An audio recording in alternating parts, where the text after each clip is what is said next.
امام علی المرتضیٰ کا ایک خطبہ ہمیں انسان کی تخلیق کی ایک ایسی گہری داستان سناتا ہے جو صرف ایک کہانی نہیں بلکہ ہماری اپنی فطرت کا ایک آئینہ ہے۔ یہ ہمیں بتاتی ہے کہ ہم کون ہیں، ہماری کمزوریاں کیا ہیں اور ہماری اصل طاقت کیا ہے۔ تو چلیں ذرا گہرائی میں اترتے ہیں اور سمجھتے ہیں کہ کیسے مٹی کے ایک بے جان وجود میں روح پھونکی گئی اور اس کا اصل مقصد کیا تھا۔ اچھا، تو اس پوری داستان کو سمجھنے کے لیے ہم اسے 4 حصوں میں دیکھیں گے۔ سب سے پہلے بات کریں گے تخلیق کے فن کی، پھر دیکھیں گے وہ پہلا امتحان جس نے سب کچھ بدل دیا، اس کے بعد بھول کی قیمت، اور آخر میں واپسی کا وہ امید بھرا وعدہ۔ چلیں جی، تو سب سے پہلے بات کرتے ہیں فن تخلیق کی۔ یہ وہ مرحلہ ہے جہاں کائنات کی خام چیزوں سے ایک زندہ سوچنے والا وجود بنایا جاتا ہے۔ تو یہ جو خطبہ ہے یہ بتاتا ہے کہ آدم کی تخلیق کوئی معمولی واقعہ نہیں تھا، بلکہ ایک بہت ہی باریک، ایک بہت ہی ڈیٹیلڈ پروسیس تھا۔ پہلے زمین کے الگ الگ حصوں سے مٹی لی گئی، کہیں سے سخت، کہیں سے نرم، کہیں میٹھی تو کہیں نمکین۔ پھر اسے پانی سے گوندا گیا یہاں تک کہ وہ ایک لیزدار مادہ بن گئی۔ پھر اس سے ایک صورت بنائی گئی اور آخر میں اسے اتنا سکھایا گیا کہ وہ ٹھکری کی طرح بجنے لگی۔ یہ عمل ہمیں بتاتا ہے کہ ہماری بنیاد میں ہی کتنی ویرائٹی ہے۔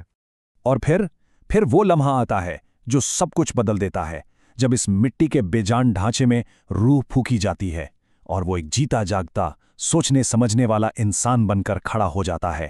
یہ صرف سانس کا آنا جانا نہیں، یہ شعور کا آغاز ہے، وہی جوہر جو ہمیں باقی مخلوقات سے الگ کرتا ہے۔ اور اس سے بنا کیا؟ ایک ایسا وجود جو تضادات سے بھرا ہوا ہے، سختی بھی ہے، نرمی بھی، خوشی بھی ہے تو غم بھی۔ یہ سب ہماری فطرت کا حصہ ہے۔ تو یہ چیز ہمیں کیا یاد دلاتی ہے؟ یہی کہ ہماری زندگی کی جو کشمکش ہے وہ کہیں باہر سے نہیں آتی، وہ ہمارے اپنے اندر ہی موجود ہے۔ اچھا، انسان تو بن گیا، لیکن کہانی یہاں ختم نہیں ہوتی۔ اب آتا ہے پہلا امتحان، ایک ایسا امتحان جہاں عاجزی اور تکبر آمنے سامنے آ کھڑے ہوتے ہیں۔ تو اللہ نے فرشتوں کو ایک حکم دیا، آدم کو سجدہ کرو۔ اب دیکھیں، یہ صرف کوئی رسم نہیں تھی، یہ تو ایک امتحان تھا، ایک کسوٹی تھی جس پر پرکھا جانا تھا کہ کون حکم مانتا ہے اور کون اپنی انا کو بڑا سمجھتا ہے۔ اور یہاں 2 بالکل مختلف فطرتیں آمنے سامنے آ کھڑی ہوتی ہیں۔ ایک طرف آگ سے بنا ابلیس جس کی سرشت میں ہی تکبر ہے، اور دوسری طرف مٹی سے بنا آدم جس کی بنیاد عاجزی پر ہے۔ اور یہی کائنات کی پہلی نافرمانی ہوتی ہے جس کی وجہ صرف اور صرف اپنی اصل پر غرور تھا۔ ابلیس کی سب سے بڑی غلطی کیا تھی؟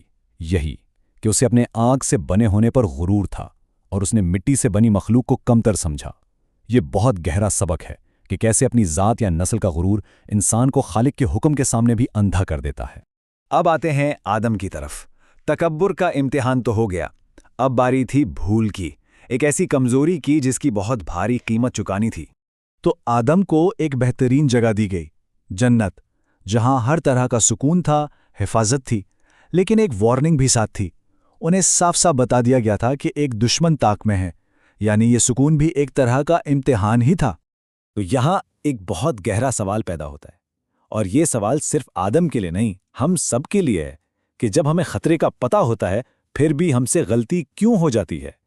یہ علم اور عمل کے بیچ کا وہ فاصلہ ہے جہاں ہماری سب سے بڑی کمزوریاں سامنے آتی ہیں۔ تو اس دھوکے کی وجہ کیا بنی؟ حسد، سیدھا سیدھا حسد۔ ابلیس سے یہ برداشت نہیں ہوا کہ آدم کو اتنا اونچا مقام ملا ہے۔ اسی جلن نے اسے برگلانے پر مجبور کیا، جس سے پتہ چلتا ہے کہ حسد کتنی تباہ کن چیز ہے۔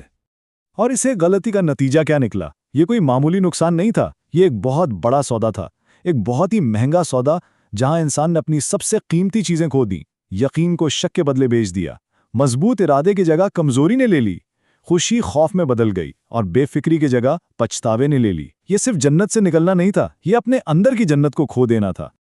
لیکن کیا کہانی یہیں ختم ہو جاتی ہے، ایک ناکامی پر؟ نہیں، بالکل نہیں، کیونکہ ہر گراوٹ کے بعد ہی تو اٹھنے کا راستہ کھلتا ہے، اور یہاں سے رحمت، توبہ اور ایک نئی شروعات کی بات ہوتی ہے۔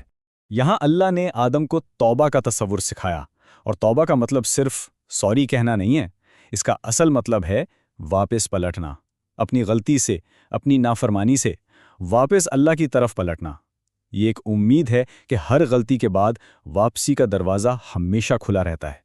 اور یہ اللہ کی رحمت تھی کہ اس نے نہ صرف توبہ کے الفاظ سکھائے بلکہ جنت میں واپس آنے کا وعدہ بھی کیا۔ سوچیں، گہری مایوسی کے لمحے میں ایک ایسی امید ملنا، یہ اپنے آپ میں ایک بہت بڑی بات ہے۔ تو پھر آدم کو زمین پر بھیجا گیا، لیکن یہ صرف ایک سزا نہیں تھی، یہ ایک نیا مشن تھا، ایک نئی ذمہ داری تھی۔ اب یہ دنیا آزمائش کی جگہ تھی، اور یہیں سے پوری انسانی نسل کا آغاز ہونا تھا۔